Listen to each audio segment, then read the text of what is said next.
If we look at, let me go back to my graph here. We're going to start with, all right, so if we look at product or cost.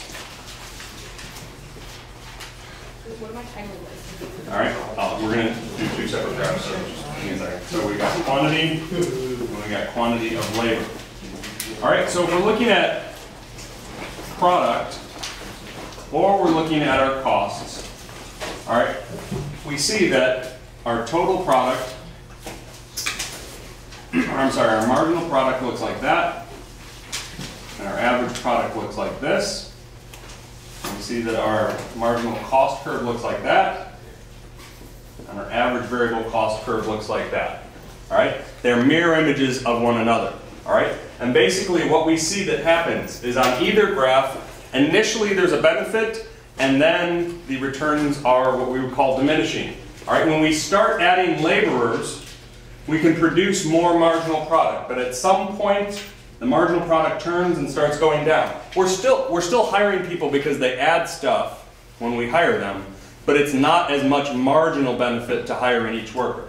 At the same time, initially when we hire, or when we start producing extra, our costs go down, all right?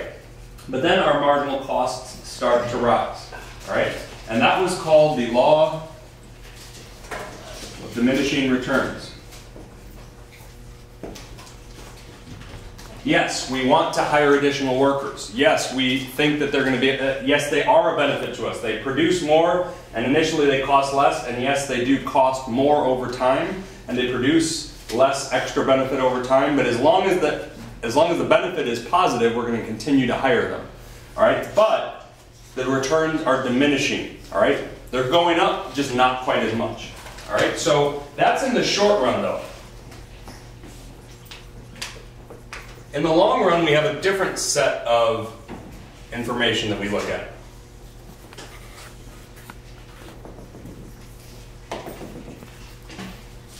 Here's our cost. Here's our quantity. All right, in the long run, when our costs are going down, we are experiencing economies of scale. Scale meaning size. As our size gets bigger, our costs go down. All right, so as we're going down this curve, we're experiencing the economies of scale. In the middle here, we're experiencing constant returns to scale. What that means is that at this point, we can continue to add units. It's not going to cost us anything extra. All right? Not all companies have a big flat bottom like this. All right? Some curves look just like this, and there's just one point where we get to the lowest cost, and other curves, it looks like that. All right? It takes a long, long time. You can continue to get economies of scale as you get to a huge size, and then your costs start to go up. All right? And then this last part, diseconomies of scale. All right? And the point where we first get to this lowest cost, that's called our minimum efficient scale. That's the lowest cost we're ever going to get to. All right, we can't go lower than that. So we want to get there, and we'd like to produce as many units at that cost as we possibly can.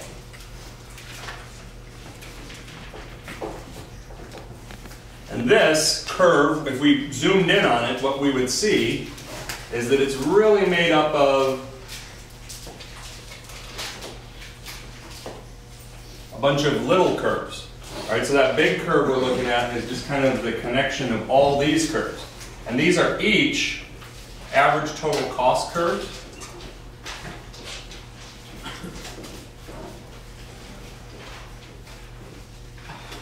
And each one of these points represents a different, each one of the curves represents a different factory size. So ATC1 is actually factory 1. ATC2 is actually factory 2, etc. All right? And each one of those points represents move to next factory size. So, like if we are operating with factory 1, that's our cost curve, all right? If we get to an output, this is quantity and cost still. If we get to this quantity, and we're going to produce more, if we stay in this factory, our costs are going to go up. But if we move to the next size factory, then our costs would go down. All right, so this is called our planning curve. If we can plan on how much production we're going to have, then we will make a decision as to what size factory we're going to run with. Does that make sense? All right. Now, theory of the firm.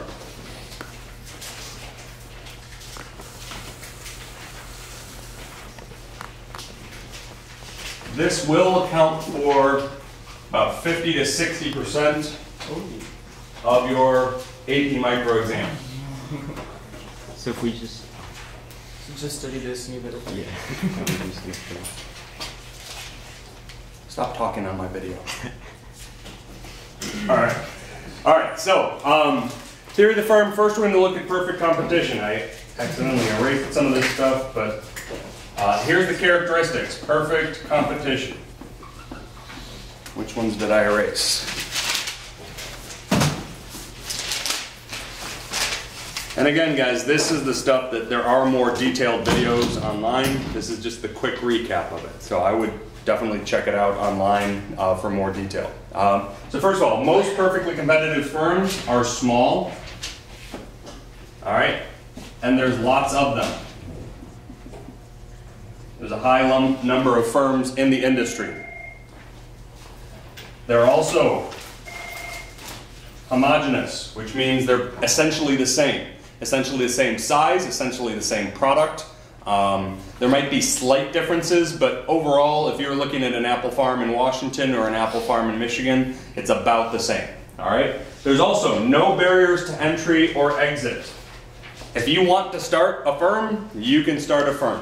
All right? If you want to start an apple farm, you can go eat a couple apples from Meyer, take the seeds out of the core, and plant them in your backyard today.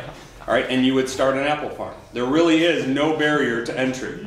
All right, if you want to get out, you just stop tending to your apple trees and let them run wild. All right, and you're done. So the other thing, they're price takers. Whatever price the market sets, that's the price that a perfectly competitive firm is going to charge. And the last thing is they only make a normal profit. Now that doesn't mean that there's a difference between breaking even economically and breaking even accounting. So if we're saying they're making a normal profit, it does mean that they've replaced their income. It means that they're being compensated for being an entrepreneur. All those things are cared for. So it doesn't mean they're living basically on the edge of poverty or anything. They can still be doing well. It's covering their economic costs, including implicit costs. All right, but there's no profit to be had that will be split up amongst the owners of the business. All right. So there are two. Well, first of all, there's one rule that's going to guide all of our theory of the firm stuff from here on out. That's MR equals MC. All right. We are always going to produce where MR equals MC because that is going to give us our maximum profit. For a perfectly competitive firm, maximum profit is break even, but it should be at MR equals MC. So when we look at perfectly competitive firms, set my black marker down, we're going to do side-by-side graphs. First graph is the industry. Second graph is the individual firm. The industry, you have price, quantity, you have our standard supply and demand graph. All right? The industry supply and demand is for everything. If we're talking apples still, it's all the apples being produced. All right? The industry is demand is going to set our price. So we have our price for the industry, and we have the quantity that the entire industry makes. All right, because perfectly competitive firms are basically the same size, basically what we're going to have is all the firms are going to produce a certain percentage of this number. It'll be the same for each firm. All right? Because we are price takers, that means we have to take the price that the market gives us. So we're going to take this price, we're going to drag it over to our firm graph. I would always recommend drawing them directly next to each other just because it makes it a little easier to visualize. All right? And then we get our price for the firm. Now, that firm can only charge one price, that price. All right? They are taking the price. So that means they're only going to be operating with one price, and that curve represents everything we need to know about the revenue that that firm will make. It's our marginal revenue. It is our demand curve. It is our average revenue curve, which is our price curve. So if you guys will recall the name we give it, we call it Mr. Dart. All right, that is our firm price. It's at our firm's price. We have a couple other curves to add to this, though.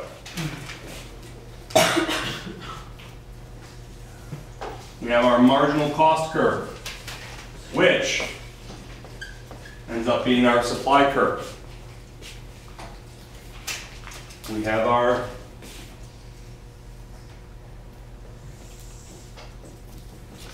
average total cost curve. And we have our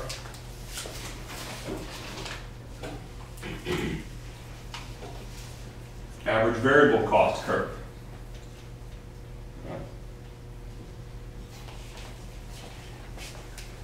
It's a little bit off. It's supposed to pass through the bottom point of both curves. So it really should be a little bit over further. And there's a couple key things we see on this graph. First of all, we have break even.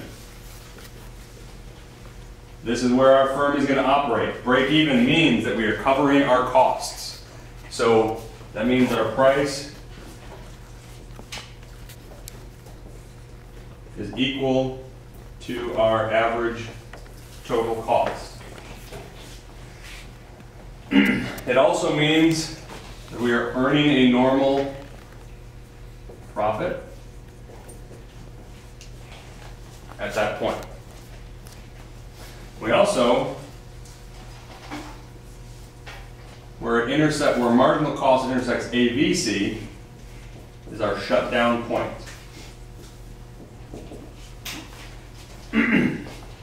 So, if Mr. Dart were to fall below that point, then we would shut down our firm.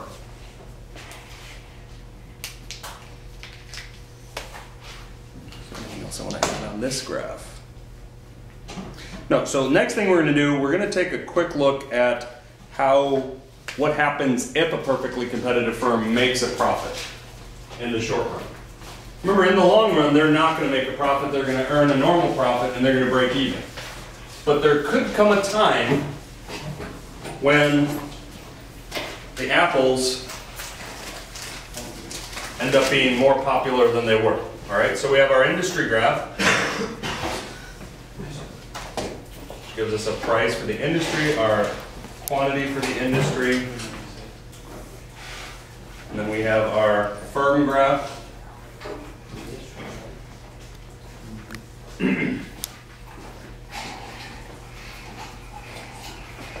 All right, so here's what happens when a firm suddenly starts earning a profit.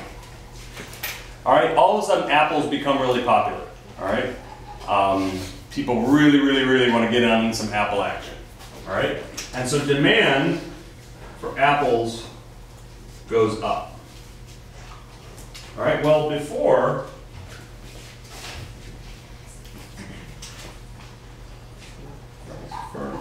the price, or Mr. Dart, for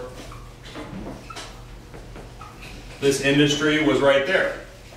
Remember, we're a price taker. Well, now price is way up here.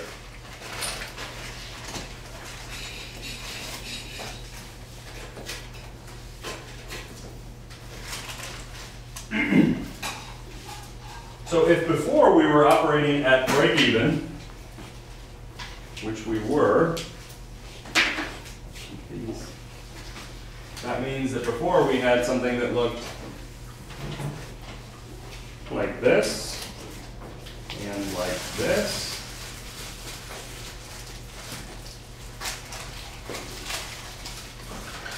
We had that break-even point right there. Suppose I should draw AVC2. That was terrible.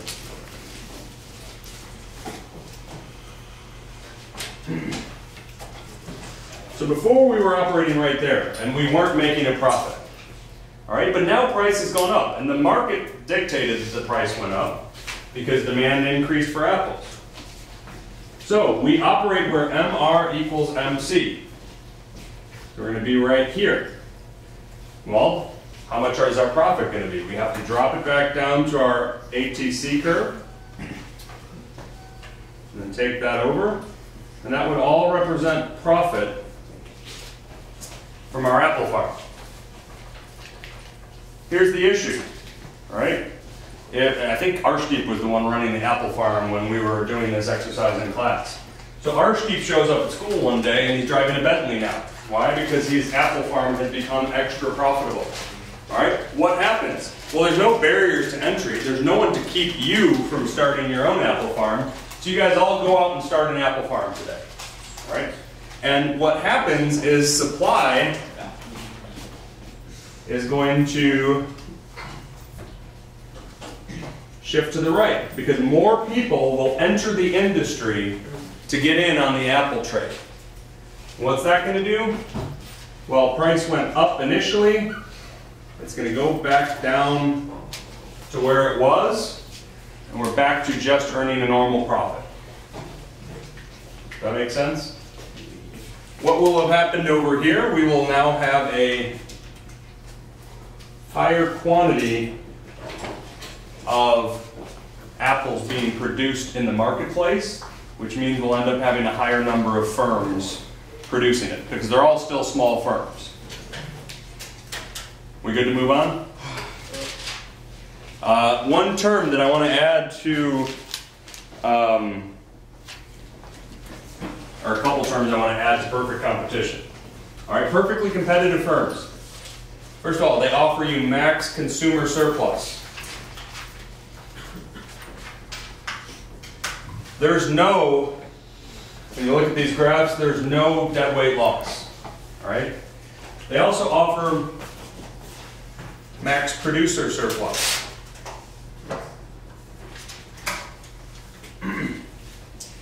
Because of that, they have what's called allocative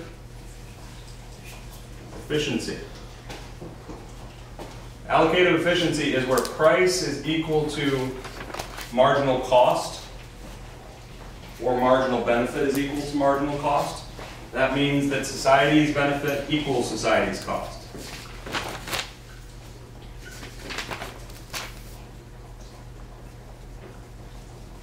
All right, the other one is productive efficiency.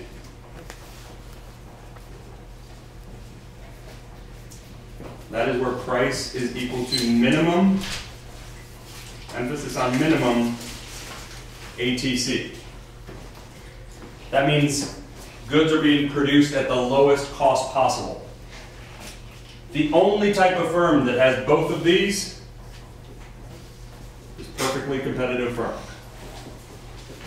Other firms can come close, or they can try to, the government can try to manipulate them into getting close to those numbers. But perfectly competitive are the only type that really give you all that efficiency and max consumer producer surplus. Did you have a question? No? Okay.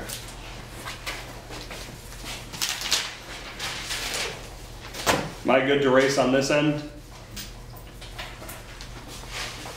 All right.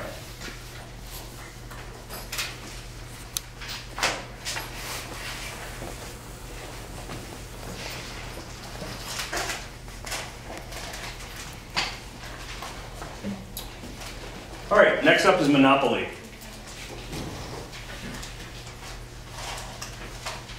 some characteristics of a monopoly.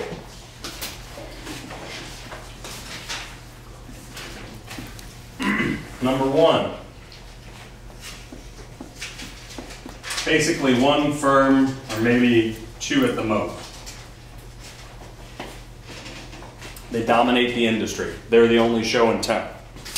All right? Second thing is, there are high barriers to entry.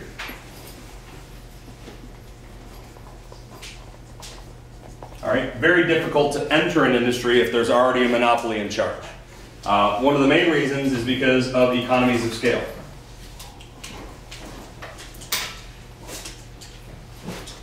Very difficult to enter that industry if it takes a really high quantity to be able to achieve economies of scale. Let's see. Other reasons there could be control of essential resources.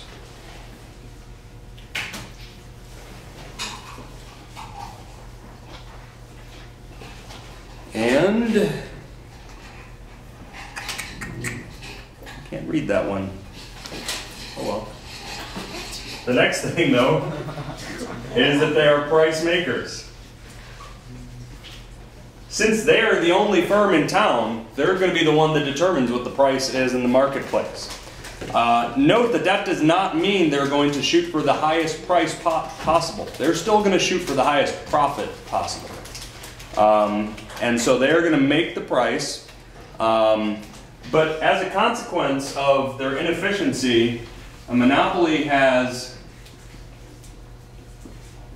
lower production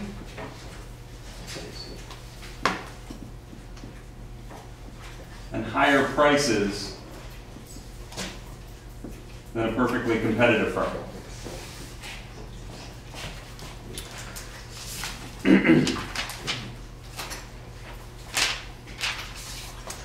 All right, graph. A monopoly graph, still price, still quantity. We have a demand curve that is downward sloping. It's actually dark, but you can get away with just calling it demand. All right, we also have our marginal revenue curve, but in this case, our marginal revenue curve is actually below our demand curve. That is because for every time you cut every time you cut the price of a good, you have to cut it on all prior units of the good, not just that quantity of the good. All right, so marginal revenue ends up below our demand curve, and eventually will cross the x-axis. All right, and the rest of our curves remain the same from our other graphs. You have a marginal cost curve, and you have an ATC curve. You could also include AVC, but frequently AVC does not show up on that graph, so it depends on if they're going to ask you about it or not, but there is an AVC curve that looks the same as it always will, which is it's underneath ATC. So we always produce where MR equals MC, but for monopoly, well, first of all, that's going to be our quantity, so we have to drop that down. That tells us our quantity a monopoly would make.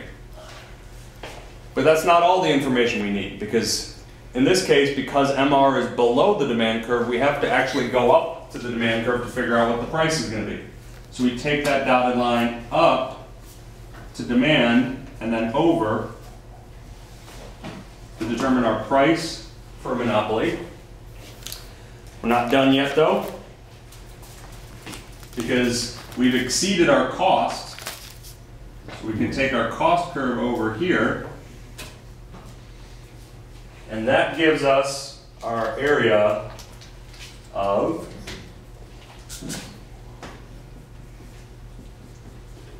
profit. And monopoly can maintain a profit.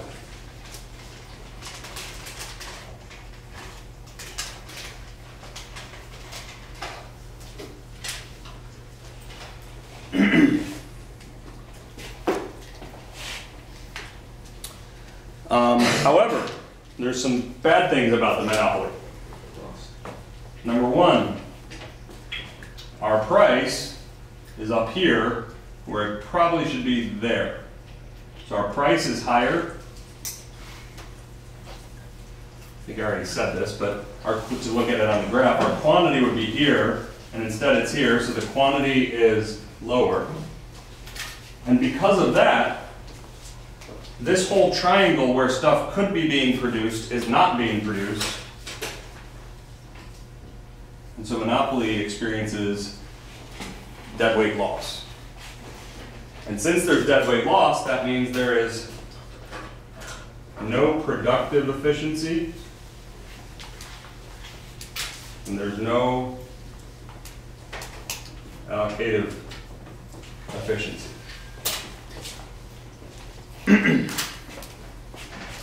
Now, the government can try to force efficiency onto a monopoly by forcing it to produce or charge certain prices. All right, the first price it can charge, or force the monopoly to charge, is the socially optimal price.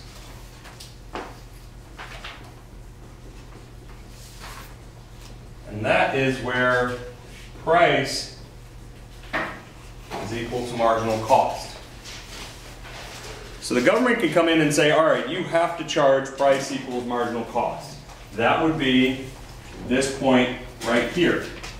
All right, so that would be our quantity socially optimal.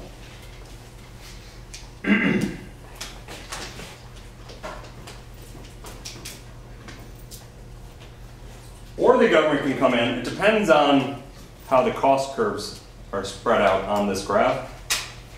The government could also come in and say, no, you are going to charge where price equals ATC, and that is called our fair return price.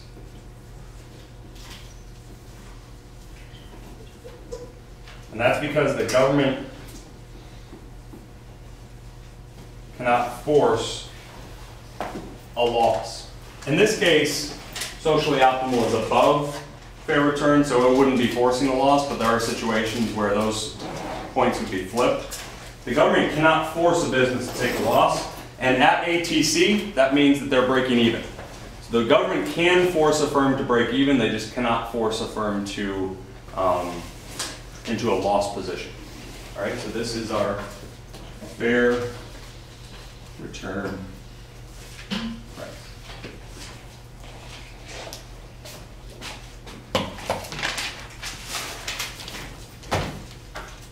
I'll take a second. Any questions on monopoly? Matt? Are they still making a profit at socially optimal price? What's that? Are they still making a profit at socially optimal price? It depends. On this graph? On this graph, they would be. In certain graphs, if socially optimal was over here for some reason, then they wouldn't be. Okay? All right, why don't you pause this for a second?